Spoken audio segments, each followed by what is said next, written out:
Good afternoon, everyone. My name's Claire Robinson. I'm the Customer Relationship Manager here at KRC. Thank you for joining us for our regular Agile webinar, where this month we've got something a little bit different for you. We're joined today by one of our favourite customers, Dave Watson from Mars Global, who will be talking us through how Mars have gone about implementing Agile into a large global organisation. You can download the slides from today's webinar. Go to agilekrc.com, click on the Resources tab, then click on Free Downloads. While you're in the Resources section of the website, you might want to check out the Webinars page, where you can access our webinar archive, and you can also sign up for next month's webinar, which will take place on September the 26th. You can also find all of our webinars on our YouTube channel, so just search for Agile KRC. I'm shortly going to pass you over to Keith and Dave, but just a couple of things before I do. If you want to tweet about our webinar, please use the hashtag #ScalingAgile. If you'd like to ask a question, just type your question into the question box and we'll take as many as we can at the end. If we don't manage to get to all of the questions, we will write up all of the questions and answers that we haven't had time to get to, and you can find these on the webinar page of our website also, so that's under the Resources tab. You should be able to see Keith and Dave's face on your screen, their webcams. You have control over how big or small you want to make their faces, so just click and drag the double lines till you're happy with how this looks. I'm afraid you won't be able to see the webcams if you're watching the recording. You can only see this if you're watching it live. So without further ado, I'm going to pass you over to Keith Richards. Thank you very much, Claire, and welcome to Dave. Thanks for joining us on this webinar today. Just going to go through a little bit of admin to start with. People seem to like the name checks, and we've just been looking at some of the names coming in today in some of the countries and organisations, and it's everywhere from Brisbane to the USA, via places like Dubai, Europe.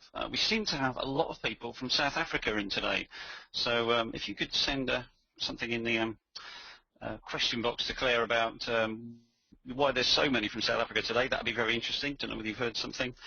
I like to find really unusual names, and my favourite place name today is Upper Black Eddy, which is somewhere in Pennsylvania. So if you live in there, I think that tops Wagga Wagga, but I don't want to get into a big argument about that right now.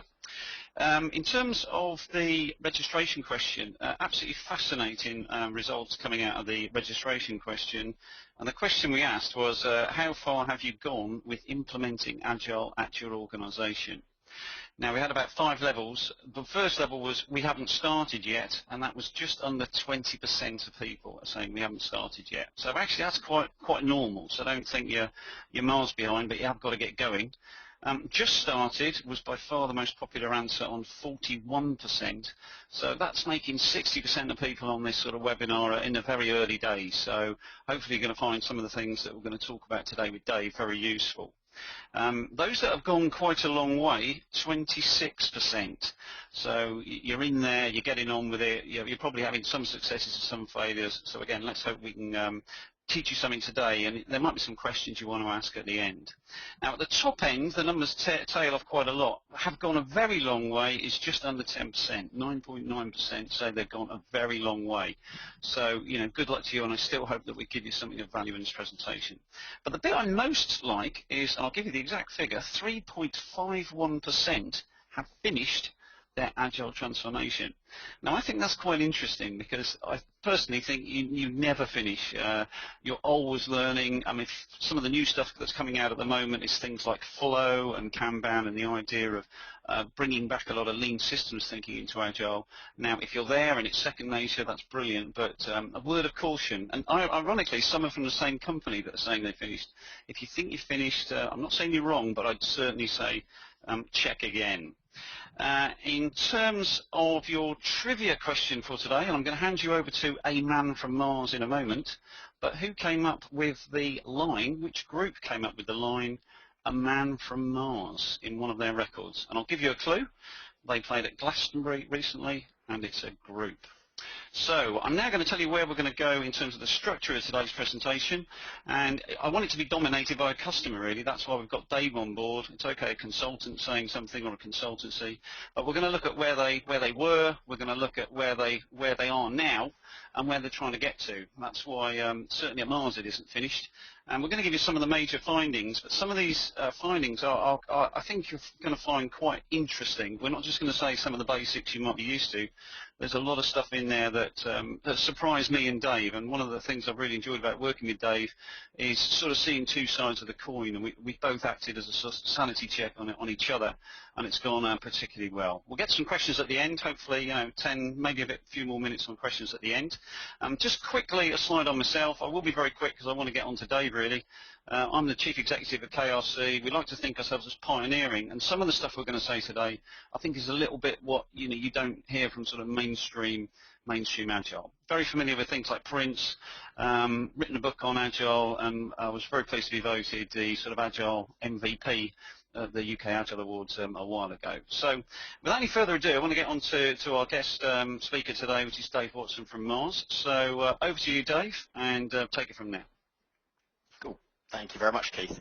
So I guess I'll start by just telling everybody a little bit about Mars and the company and what we do. I'm sure many of you probably have heard of Mars Inc. And probably many of you haven't and still use a lot of the products we make today. So we're predominantly a manufacturing company, and we manufacture products like Mars bars, Twix bars, Snickers, M&Ms. That's probably what we're most famous for is our confectionery.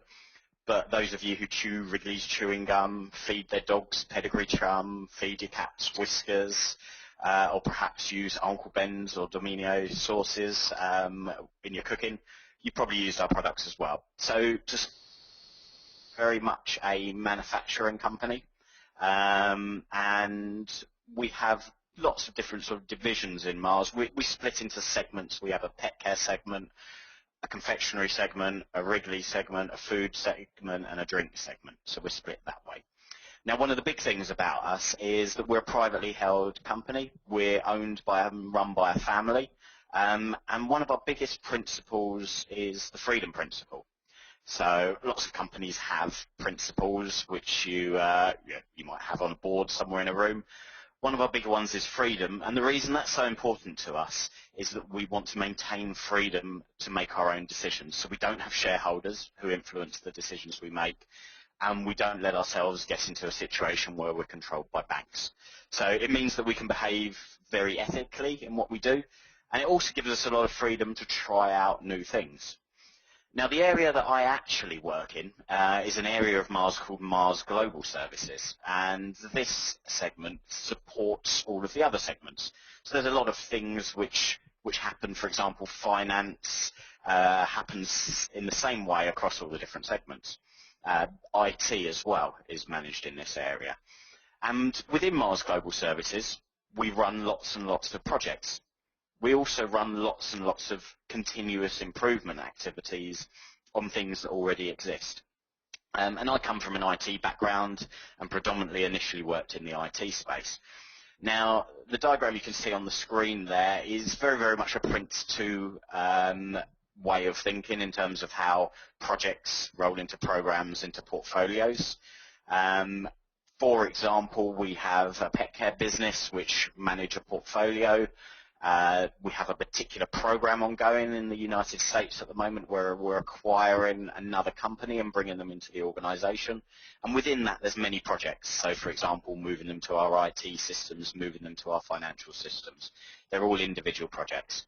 And the area that I work in something called the Methodology Expert Center, where we essentially support these project and program managers in bringing about change in the organization. So Agile, we looked at this in the past, and we're still looking at it today as a very viable option for a way of managing these business change activities. So to set the scene where we started, so we sort of brought Agile into the organization back in 2012. And we started really by promoting Scrum as our framework of choice. And we had some successes. One of my teams was one of the early adopters. I'll tell you a little bit more about that in a moment. But we initially implemented Scrum for a continuous improvement activity where we had a suite of applications and we were making changes to it. We had some successes in the space, but we also had a lot of resistance and a lot of people that felt they couldn't really use it. There's definitely a perception that it was a very much an IT-only thing. So the likes of people in HR or finance didn't feel it really related to the area that they worked in. And generally as well, there was a feeling that there wasn't enough governance and management surrounding Scrum for a big organisation. So generally, like, one of the terms which didn't really resonate that well is a lot of people who come from a background of using Scrum sort of say that there's no need for a project manager anymore. And that's a very scary thought for a lot of people in our organisation, or that's the feedback that we found. So to give you a little bit of background about my implementation of Scrum on my team, the reason we picked Scrum wasn't because we wanted to go agile in terms of being quicker, faster, in terms of what we were doing. The reason that we actually picked Scrum is because we had a team based in India, an offshore development team who basically did improvements, software development improvements, to a suite of applications in the company which managed our recipes. And one of the things we found was that this software development team were very, very disengaged with our previous ways of working. So our old ways of working essentially was that we spent 3 months at the start of the year working with the customers to plan what we were going to do for the year. And in that time, the development team in India didn't have very much to do. We then spent the next 6 months doing the development, and quite often, you know, we would put some quite high pressures on the team to perform. And then the last 3 months of the year predominantly would be testing and deployment of them things. And quite often what happened back then was we would get feedback from the customers saying this wasn't really what we wanted at the start of the year, our priorities have changed, and things like that. So we implemented Scrum to give a lot more autonomy to our development team, and also allow our customers to constantly reprioritize throughout the year. So the team followed the principles of working in 2-week sprints. And what you can see on the screen is a lot of the feedback that we got at the end of the first year from our customers, because they were now getting things delivered to them throughout the year. They were then also able to make changes to the priorities of what we worked on. So we found from my team that it was a really big success. But to manage the sort of the scope of this was an IT team and a very small IT team. But Scrum absolutely worked for us there. So bearing in mind some of the lessons and some of the things that we'd learned from adopting Scrum, and I wasn't the only team to use it, there were other teams in the organisations, we wanted to sort of bring in Keith. So we brought in Keith and we asked him to take a look at what we were doing and whether there were other opportunities to spread the word about Agile and getting other teams to use it. So Keith, over to you. Yeah, thanks, Dave. One of the interesting things about going into organisations, and I deal with sort of hundreds, and certainly all the consultants at KLC do, we try and pick up pretty quickly sort of common themes. And what we found very quickly with Mars was this situation where Scrum was Agile, Agile was Scrum. There was also this concept that there are projects you can do traditionally, or there's projects you can do using Agile, and it was a very binary, a very sort of polar type situation. But the good news with working with Dave and his boss Matt is they both realised this, and they both knew that that was not right. So they weren't sure sort of how to go from there. And in terms of, if you like, the journey of where Mars were at that time, Dave's already shown you the slide about how they sort of started. What then happened, and if you like, when they started talking to myself and KRC, was this idea of coming with a slightly more holistic view of Agile. You know, can you take Agile beyond Scrum? Can you take it beyond the sort of business as usual environment? And you know, through actually listening occasionally to some of the webinars, that they got the feeling that yes, you can. We believe you can, and this is why And Dave's title is quite an interesting one, in terms of expert centre and methodology manager. They realised how they could actually take this to a wider audience and get a much more benefit. So the key word there is holistic, a holistic view to Agile, and this is where Mars are in their journey. And towards the end, we'll bring back Dave, and Dave will show you where they're going, sort of 2014 and beyond. Now, in terms of where Mars were, so if we move on to the idea of the sort of where they were coming from, and you see words on the screen there like mindset, not a methodology.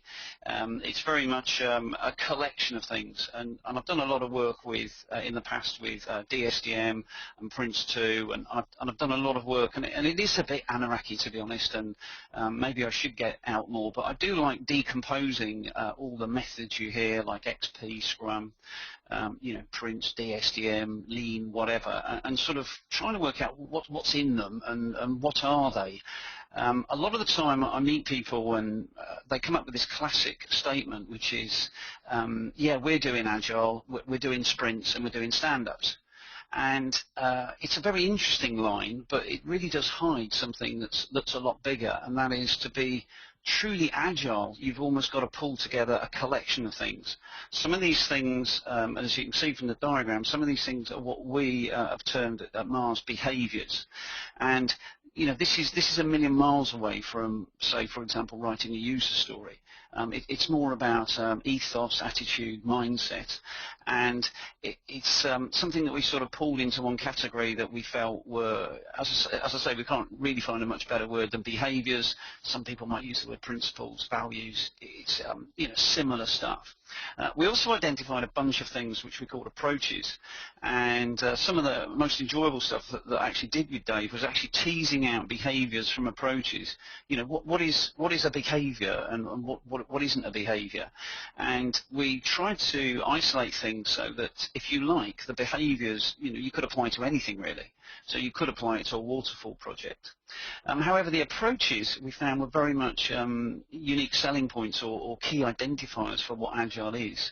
So I'll go through them in more detail later, but that middle area is, if you like, the bit that is whether you're really Agile or not, or you're just pretending you are.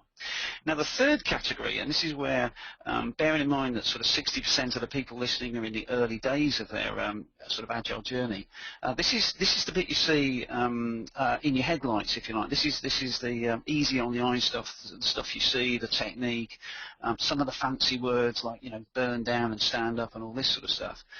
But really, this is relatively minor compared to the other two, but certainly not insignificant. So what I'm going to do now is go through those three areas, and we're going to start with the behaviours. And the sort of four key behaviours we identified, working together with the people at Mars, again doing it very much sort of collaboratively, were these four. So the idea of having some sort of autonomy, you could use words like empowerment, for example, self-organising. Another thing called inspect, adapt and learn, in terms of something from Lean. The idea of collaboration and teamwork, and the idea also of communication. We see these as four big behaviours that, if you get these right, you're in a really good place. Now, I just want to try something, because I want to get your views of what you think of these behaviours, and it's a very simple question as to which you think of those four is the most important. Now, as you know, we have a little bit of fun when we get into polls, so I'm just going to hold my breath now and see what happens. But I'd like to get your opinion on, out of those four, which in your opinion, and remember it is your opinion, so you can't be right or wrong, which in your opinion is the most important out of those four. Now, one bit of feedback we do get a lot is people saying how much they like looking at other people's opinions, and they quite like the polls. We also know that sometimes there's a room of 20 of you or 40 of you, and this is where you get into a big argument, because you can only pick one. Oh, fantastic. This is going to be great. Dave, you're going to love the results here. Just give you another 5 or 10 seconds. We've got over 80% people have voted. So I'm going to close the poll now and share it. Now, I'm hoping you can all see the results there, and from the work that we've done together at Mars, this will not surprise, I know it won't surprise Dave at all here in terms of the results, because with the groups that we work at with Mars, we get a very similar result. So can you see neck and neck there, collaboration and communication on 39 and 40%. These are, again, is what I'm expecting. Most people say, yeah, I'd go for that. Expect, adapt and learn at 18%, on autonomy down at 4%, and autonomy always comes out bottom. Now, the one thing I'd like to do now is if I move on to the next slide, I just want to talk through those because I think there's some big learning points here, and I don't want to say anybody's wrong here because it depends on where you are in your Agile journey, but certainly from our experiences, the things that are easy on the eye or the most obvious things you think need to work are collaboration and communication. But the more you go down your Agile journey, the more you start to move to the left-hand side of this diagram. And in fact, the idea of inspect, adapt and learn, every time something happens, you get a mistake, you get to the root cause. The idea of, in Scrum, for example, the retrospective is continually improving your process, relentlessly, almost, and I don't just mean every 2 weeks, I mean almost daily, because if you keep making small improvements to your process, you'll get a massive benefit over the sort of long term. Autonomy, the idea of sort of self-organising, empowering the people at the coalface. Again, as you get into a more advanced level of working with Agile, the fact you can sort of trust a team and empower a team to self-organise and deliver a result gets you more ownership and a lot more power. You do have to give them a clear boundary. We're not talking anarchy here. We're not talking about somebody just separating themselves off. That's not what we mean by autonomy. But as I say, these results are quite normal, but the one big challenge I would say to all of you is, funnily enough, you might find there's equal power in the two on the left as well as the two on the right. So food for thought there, and maybe you might have some questions on that when we get to the later parts of the webinar. Right, now the next thing to look at then, we talked about those, and those are big ticket items. If you only got one thing right, I would try and get those things right. But the approaches concept is really, and the slide there, it sort of says it's what makes Agile Agile. And I don't think there's what I say I don't think, I just don't believe there's a middle ground here. You are either running with what I call left-hand triangle or right-hand triangle. You are either playing with scope or you are not. You're either time and cost, or time and resources, or your scope, playing with scope. And if you want to be Agile, you play with scope. And by scope, I mean the features, the requirements, the functions. That's what you're playing with. And when you play with it, you become acceptable and what I call change friendly. You're not scared of change. You see change as getting a more accurate solution, getting yourself to a better endpoint. Now, I don't mean that the sort of project goal wobbles around and the goalposts move and it's a very sort of vague idea and actually we're on the wrong project here. That's not what I talk about being change friendly. And as we get to the end of the presentation, Dave will talk a little bit more about governance, and I know we've already got questions on quality gates and governance coming in, which we're going to look at. But the next thing is this idea of iterative and incremental, this idea of almost getting into sort of a conveyor belt way of working, and the shorter you can make those loops, and this links back to some of the inspect, adapt and learn, the shorter those loops are, the quicker your feedback loop is, or the quicker you get feedback, which enables you to adapt and sort of improve. But again, another tip I'd give to everyone is running into lots of organisations, hey, we're iterative and incremental, and you look at it and you suddenly realise you're staring at what is called phased waterfall. It is just a 6-month project broken down into 3 2-month chunks of waterfall. It's not really Agile. Now, these things you're looking at here, what we term at Mars approaches, are, as I say, Agile differentiators. If you're iterative and incremental, that's what we see as Agile. If you're linear, serial, and you're talking technical phases like analysis, design, build, test, your waterfall. Now, there's nothing wrong with waterfall, and a lot of things you see on the internet are highly critical of waterfall, agile good, waterfall bad. And again, working with Dave and Dave's boss, Matt, this was just a stereotype that we never accepted. There's a lot of good things that come with waterfall. Okay, speed isn't necessarily one of them, and there's restrictions, but the sort of stereotyping that this is bad and old hat and a waste of time, we don't quite subscribe to. In fact, I'd go as far as to say that I'd rather you did waterfall than a sort of lackadaisical seat of the pants agile, or what we call fragile agile. Now, moving to the third area, the third bucket in terms of the sort of areas we talked about, this is the tools and techniques, and it's what everybody sees in the shop window of Agile. They don't really know until they get deep into the sort of, I don't know, the storeroom of the shop, if you like. They don't realise that actually the engine room is somewhere else. But these are sort of standard techniques, and I'm expecting everyone on this webinar to have recognised at least 4 or 5 of those, if not all. And personally, I think these techniques, all of them are really, really useful. I'm not saying, oh, it's just a technique, ignore it. User stories, I think, has brought an awful lot to the party in terms of Agile. I think, we write requirements and they're a bit woolly, but the user story technique of, sort of trying to say that the who, what, and the why is a really good technique. But again, you have to get the you have to put a good requirement in there. You still have to do the work. Just looking through the registration list, I know there's some guys out in Pune in India who are sitting there listening to this, and I remember coming out with doing some work out there, and I remember one of the user stories they were struggling with, and they said, Keith, what, this user story we don't get it. And the user story was something like, as a branch manager, I want to manage the branch so the branch is managed effectively. Now, how can you code from that? And that's what they were saying. And I said, well, to be honest, very with a great deal of difficulty. So the point I'm trying to make there is it's okay having a technique, but you've still got to do it well. And just because you've got a deck of 450 user stories sitting on Jira doesn't mean to say, hey ho, we're Agile, off we go. At the end of the day, there's still requirements. It's just Agile has a different mechanism and a different way of doing it. Moscow prioritization, a really good technique, certainly in the project space. Dave was talking about the work he did in the Scrum area, and they still used Moscow there, but they could have equally used just an ordinary ordinal 1, 2, 3, or some sort of priority there. But Moscow's very good in a project context when you've got dependencies and what are called functional groupings. So remember, categorizing things as must, should, could, and the W's mean won't have or won't have this time. But you've got to be clear to your customer what we mean by won't have. Is it won't have for the whole project or won't have for that first release?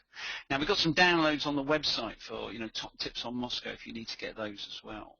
Now, there's plenty of other techniques there, and just picking out a few there. Planning poker. I was with a client the other day, and I'm sort of saying, what's your Agile awareness? And he didn't really have any Agile awareness. He just said that every time we get in with the IT department, they keep getting playing cards out and there's some numbers on them. And that was his level of knowledge of Agile. But again, there's a bit of mystique about it. It seems a little bit funky, but it's just a way of doing estimation.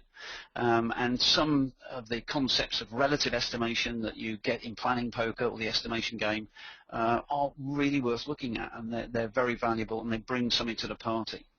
But they are just techniques. They're just down at the sort of nuts and bolts level.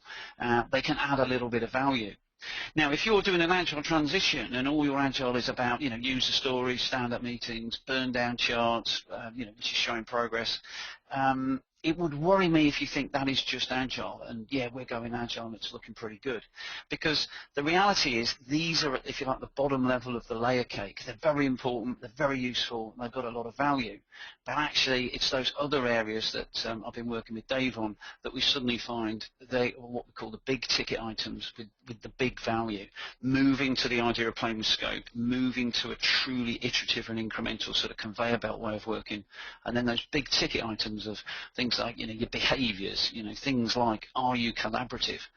Trust me, you can have all the techniques in the world, but if you've got an anti-collaborative or an adversarial situation within your organisation or customer supplier, you're not really getting into the sweet spot. Now, just before I hand back to Dave, just want to say that these 3 areas are quite important, but life isn't about going on a training course and, hey, we've done 3 days training with Keith and we're off and running and it's great. There's embedding and moving it across. And this is where I want to bring Dave back in, because some of the things they've done with things like the Mars University and such like, I think is really good. And I recommend these sort of philosophies and ideas to anybody listening in terms of that agile transition. So Dave, back to you if you want to take it from here. Excellent. So just to give you a little bit of a summary of the sort of things that we have been doing in Mars to spread the word about Agile and what it is, break apart some of the myths, and also actually give people some actual tools which they can then take away and use on their teams. We've focused on these 3 areas, so knowledge, consultancy, and communities. So when we talk about knowledge, Keith mentioned training courses. We have developed 3 training courses which we now offer globally throughout all of our hub sites. And we've got a half-day introduction to Agile, move into a 2-day one where you get into a little bit more about the tools, and also a course on Scrum. But to back that up, we also have launched a website where we have lots of case studies showing people how it has been used in the organisation. And we find the feedback is that that's really helpful to see how a team has actually taken these concepts and applied them. As well as that, we have communities. So we have an online community which people can start chats and discussions with each other. We're also trying to set up more what we call forums or community meetings between project managers. So we have one that's been running for many years in the UK. We have another one for a new team of project managers in the States at the moment, and it's something that we're trying to spread out more, basically getting lots of project managers together in a room so they can share ideas, share the pain points, share their experiences. So we see some real value in that. And consultancy as well. So sometimes teams genuinely do get into a bit of bother and find that they don't know how to progress any further. So my team's here to actually help them out. But as well as that, we're able to bring in external resources. So we can bring in Keith if needed.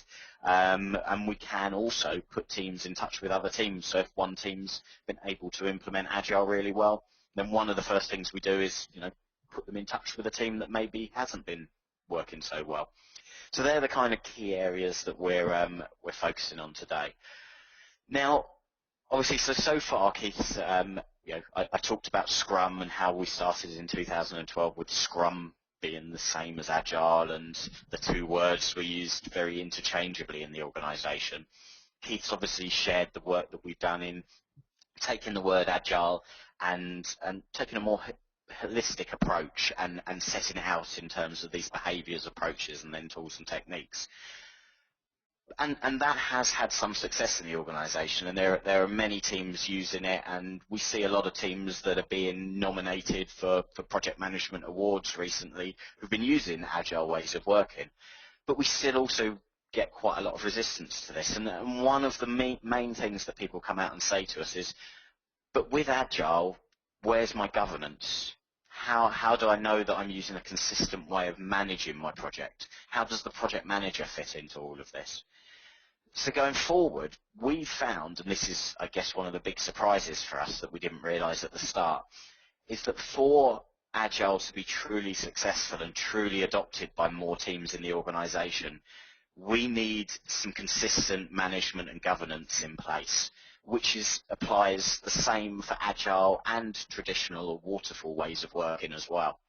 So the idea here being, and this next slide shows you, those familiar with Prince2 will recognise this 3-layer approach to project management. What we're talking about here is having consistent governance and management best practices and a framework in place so that every project manager in the organisation knows what they need to do, things regarding stage gates, things regarding how you would run your steering committee on a project. And the fact is that we found is that can be absolutely consistent for both Agile and traditional projects. You still need a sponsor, a single point of accountability.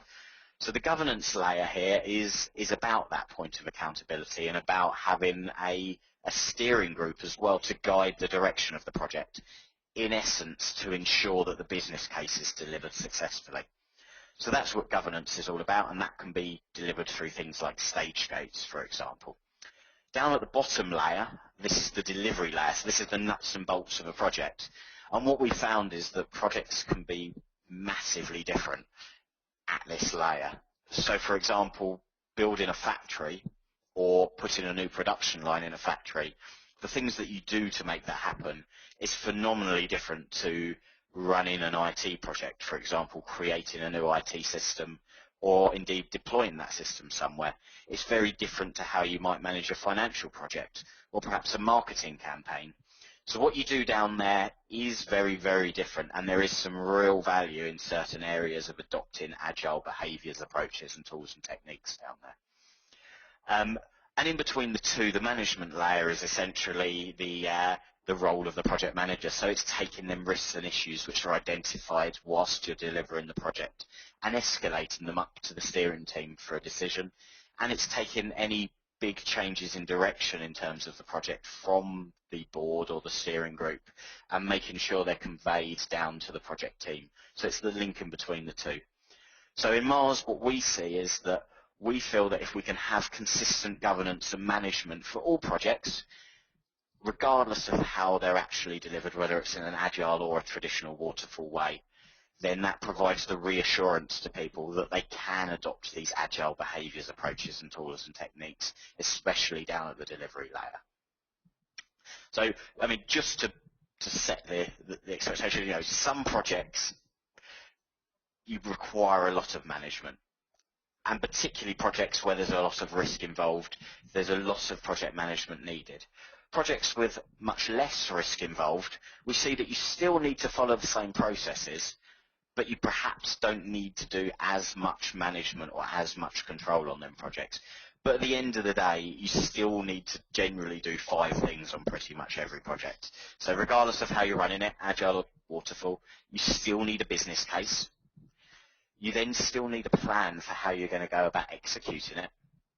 You then need to actually execute according to your plan. And whilst you're doing that, you may find that things change and you need to make adjustments to your plan, but you need to monitor and control the project. And at the end, you obviously need to review and close your project. And these principles we feel are exactly the same for agile and traditional projects. They apply to both. So Keith, I'm just going to hand back to you now. Brilliant, Dave. Yeah, well done, Dave. Excellent. And I don't know if it's a surprise to many or not, but this idea that actually you're ending up in the same place is a very important learning point, especially those 60%, even more in the early stages of the journey. Agile is a means to an end. It's not about being agile. That's not the end in itself. So this idea of a means to an end is very important. So you need to know what you're measuring to prove whether agile has worked. You don't really want to measure agile necessarily. You want to measure the benefits of agile. And certainly some of the work that I was doing at Mars and helping with Dave was really quite interesting, that certain projects measured in a certain way might not actually look any worse or better with Agile, because you have to measure the right thing. And at the end of the day, if you look at those 3 things on the screen, you know, the right thing in the right way at the right time, that's really where you're trying to get to. Dave highlighted an interesting point there about, you know, you have a sponsor, whether it's Agile or not. And the key thing there, though, is that the sponsor needs to know what an Agile setting is. It's no point in the sponsor going, yeah, here's 300K, off you go. Because in an Agile setting, you might deliver, you know, a 95% solution. Whereas in a more traditional setting, you might deliver it all, but you might deliver it, you know, maybe a couple of weeks late. So this is why everybody needs to know what Agile is, and this is why these layers of project management and governance are sort of so important to move it up that spectrum. And this is what, you know, working with Mars, this is what they found. And I have to be straight with you, I find a lot of people, that penny does not drop. People don't get this. And there's a couple of questions coming through already, and it's from people who don't see that wider context. Right, what we're going to do now is I'm going to hand you back to Claire just for a minute or two, and then Dave and I are going to stare at the screens like crazy trying to see how many of these questions we can get through. So Claire, I'm going to hand you back, and then you hand it back to me, okay? Great. So yeah, just to run through the things on this slide, as I said earlier, the next webinar is going to be on September the 26th. Just keep checking with the website for more information about what topic, etc. Otherwise, we will be sending a mail out nearer the time. We offer a variety of Agile coaching, training and support services. If there's anything that we can do to help you wherever you are in your Agile journey, do get in touch. Our contact details will be up at the end. We run regular public courses. Whatever type of Agile course you're looking for, we will have it either on our public schedule, or we can come and deliver it in-house, or we can work with you to develop some tailored training, just as we've done with Mars. The free download section, it's under resources. You can find the slides from today's webinar. There's also white papers written by Keith. Keith mentioned some help on there. If you're using techniques like Moscow, there's quite a useful guide called Streetwise Moscow, so go and have a look and grab all you can from the download section.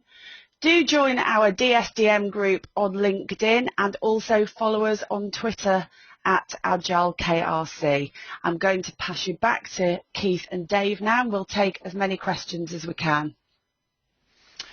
Okay, what we'll do, Dave and I are both unmute here so that we can get through as many as we can. I think I might overrun by 2 or 3 minutes. We've just got so many, and we'll try and write up the answers to those we don't answer. And on previous webinars, you know, we're going through those that we didn't answer to make sure you get an answer. So we'll try and get through as many as we can. Dave will go from the top, and I'll go first, you go second. And if we give short answers, we might get through as many. So a question from Robert here, which is the third one down. I answered finished the Agile transformation. You know, I said we finished our transformation because we'd never done anything else than Agile. You know, we started with extreme programming and lean, you know, back in the late 90s, so I couldn't find another answer that was more appropriate. I think fair cop there, to be honest. That seems like a reasonable answer from yourself, Robert, so I've got no problem there. A question from Ken that says, and it's just moved. What's the question again? It says, if both C's, and by that, Ken, I think you mean collaboration and collaboration and communication are existing, more time could be spent learning, applying, and improving. And I do take your point there. If you get collaboration and communication working, you know, then we can spend a bit of time. Ironically, if you spend, what we've sort of found is if you spend a lot of time looking at what's going wrong, it often leads to, oh, that's a communication problem or that's a collaboration problem. It's almost trying to find the source before you solve the sort of problem. Dave, do you want to add anything to that one? No, I totally agree. I was hoping to actually answer one of the questions here by Gail Park, which was, could I ask about your governance, please? Do you govern your project managers / release management and or the sprints themselves? Okay. So the thing I would say about this is that coming back to that autonomy piece is quite important. So the project itself, in terms of delivering against the business case, you do need to make sure you've got the right governance in place to enable yourself to do that. You don't necessarily, and there is a big difference, I feel, between governing the project and getting involved with the detail, i.e. getting involved with the sprints themselves. Some of the best project managers and the, if we read the case studies and speak with some of the best project managers in the organisation, where they're really, really good is that they're able to sit in between them two layers of project management, so they engage the sponsors at the right level and they engage the people actually doing the work at the right level, but they don't get involved in the work that the people are doing. They allow the right level of autonomy within certain controls in order to do that. So we feel that's we see that as the best way of managing that. Okay, Dave, going further, we've got a question from Martin. I'll put a red flag on it, Dave, so you can pick it out because we've got so many here. And it's about PMOs, project management offices or program and portfolio. They're generally set up to manage stage gates for waterfall, and I agree. And dealing with one customer recently where they have been seen as somewhat peripheral.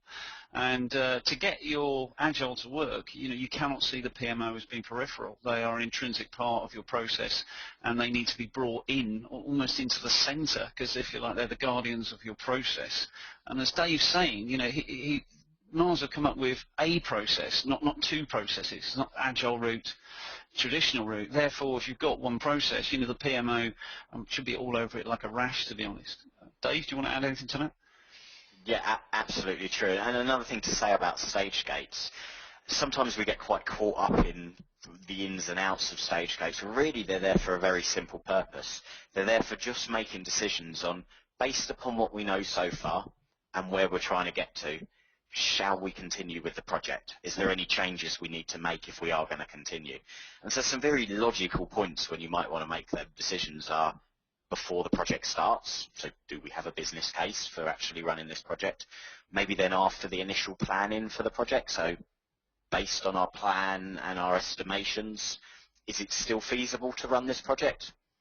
You may then have, depending on the project type, more stage gates later on to kind of say things like, for example, in an IT world, based upon what we've done so far, can we go live with this? You might have a check there. And then at the end, obviously, you need to have a check to say, is this project finished? Are we happy to disband the team? And have we got processes in place to go ahead and monitor the benefits of what we've delivered? So once the project closes, in the majority of situations we find in Mars that the business benefit isn't delivered on the day the project finishes. And so you still need to remember to put things in place later down the line to continue to monitor and check that the business case is truly delivered.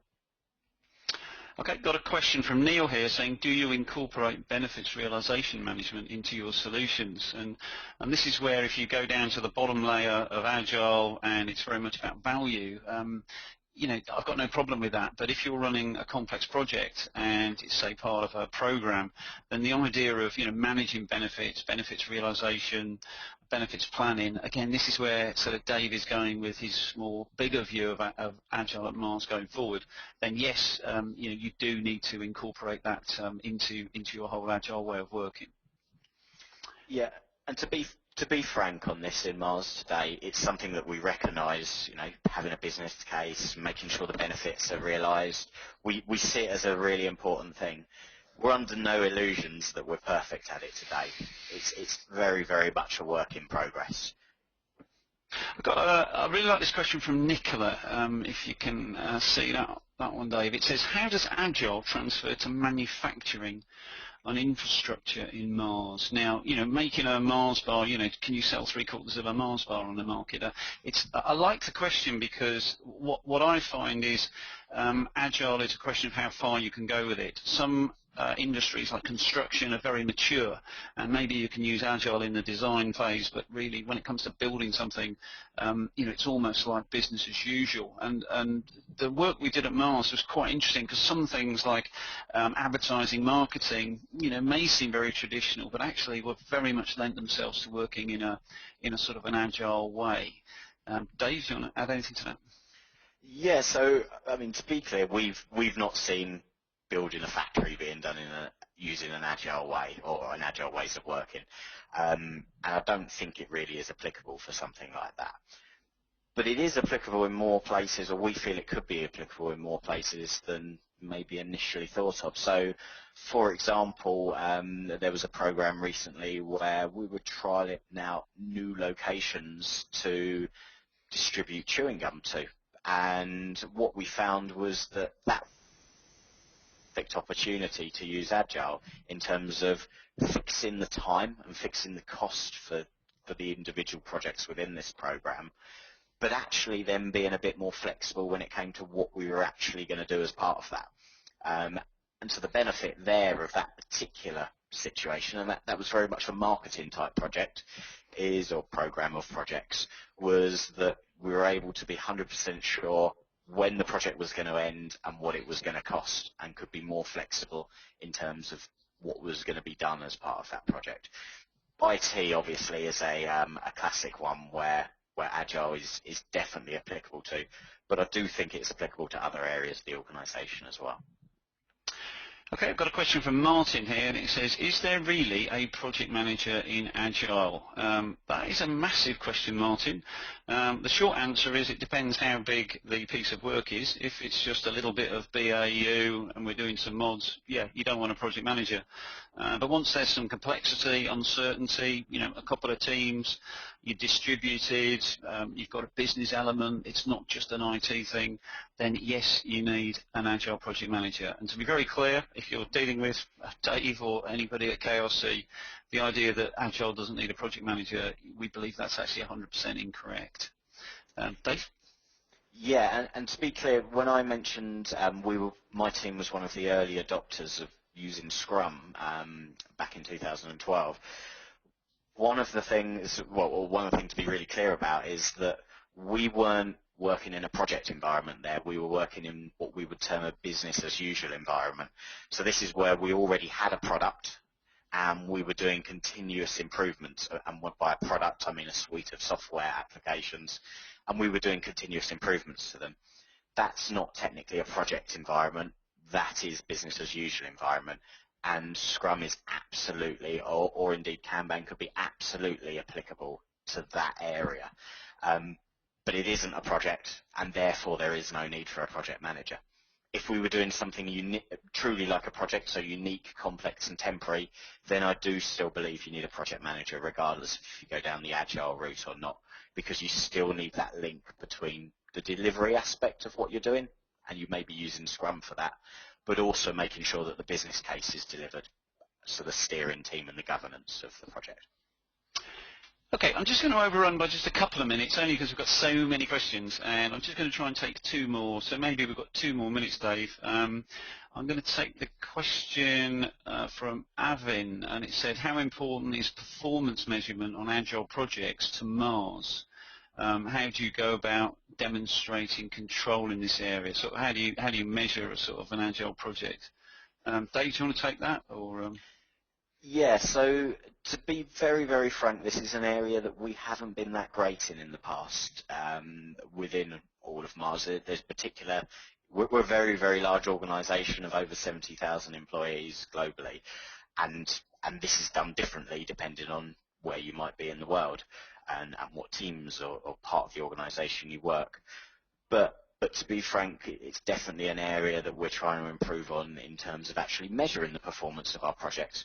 But one thing that we realised quite early on is very, very important here when it comes to measuring projects is that we don't measure the success of the project for an Agile project differently to a traditional project, because then we would end up measuring how good we are at being Agile or how good we are at being waterfall. What we want to measure is, are we delivering the right thing in the right way at the right time at the right cost, not how well we're being Agile or traditional. So for me, I think the measurements need to be the same regardless of what approach you take to deliver the project. Okay, final question. I'm just going to let you answer this, Dave, because it's better coming from the customer, really. And the question comes from Tinky, and it says, question for Dave, what were the challenges faced during the implementation of Agile? Now, there's hundreds. Is there any, have you got 2 or 3 that come to mind that were significant in your opinion? Yeah, absolutely. So trialing something new in a large organisation, there's obviously a resistance to change because people have worked in a certain way for a long time. So you've got to really sell the benefits of changing, and one of the ways that you can absolutely do that is through early adopters showing that it works for them. You can't just take something off the shelf that exists externally and hope that it works in your organisation.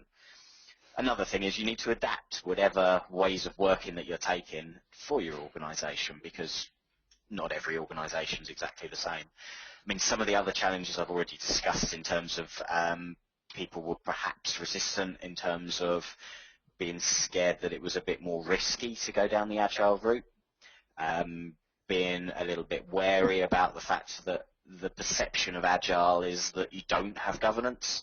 We don't believe that's the case at all. We believe you do need governance with Agile, as I've said. But some of them things and the perceptions about what Agile was compared to what Agile really is, that's one of the biggest challenges we found, is actually a lot of people think, judging by things they maybe have heard or read, that Agile means being quicker, faster. It doesn't mean being quicker, faster for the overall project. Yes, you deliver more often throughout the project, so you'll get return on investment earlier. But in terms of Agile ways of working, it doesn't mean that the project is shorter because you're being Agile. It just means you see benefits earlier. So breaking apart some of their myths was probably one of the hardest challenges. And by no means we're all the way there yet. It's still an ongoing thing. Okay, I just want to tie things up now. A couple of things. I just want to just read one question, which I think is quite funny, from Peter, and it says, sometime when attending a webinar about Scaled Agile Framework, or SAFe, presented by Dean Leffingwell, I asked Dean what he thought about DSDM and Agile PM compared to SAFe. Dean told me he was not aware of DSDM and Agile PM. What are your thoughts? Well, he's actually spoken at the DSM conference, and he had a meal, I think, 9 months ago with the DSM people, and he actually said it's a very powerful and useful technique, and it fits quite happily into SAFe. But actually SAFe is very much a big IT thing, and this is why something like the Mars angle is coming at it more from sort of project management, program management, seeing projects and seeing BAU and seeing it differently. So I think there's a lot of knowledge and a lot of body of knowledge in this SAFe, but it's not mutually exclusive. It's got its place, but the Mars concept, how they went about it, was just not to see it as an IT thing. SAFe is very much an IT thing, and the Mars view, which is the view I share, is to see things slightly more holistically. Okay, you got some. One final thing is, who came out with that line? The line in the song came from Blondie. That's Debbie, Harry, and Blondie. So I enjoyed watching her at Glastonbury, so that's pretty good. And there's some contact details on the screen there. If you do want to send any emails to Dave and chat about things, I'm sure he'll be happy to take any of your emails. And all that remains for me to say is a tremendous thank you to Dave. Thank you very much for doing this. I know it's your first ever time, but didn't look like it to me. So thanks very much to Dave, and thanks to everybody for attending the webinar. Enjoy your weekend. Bye for now.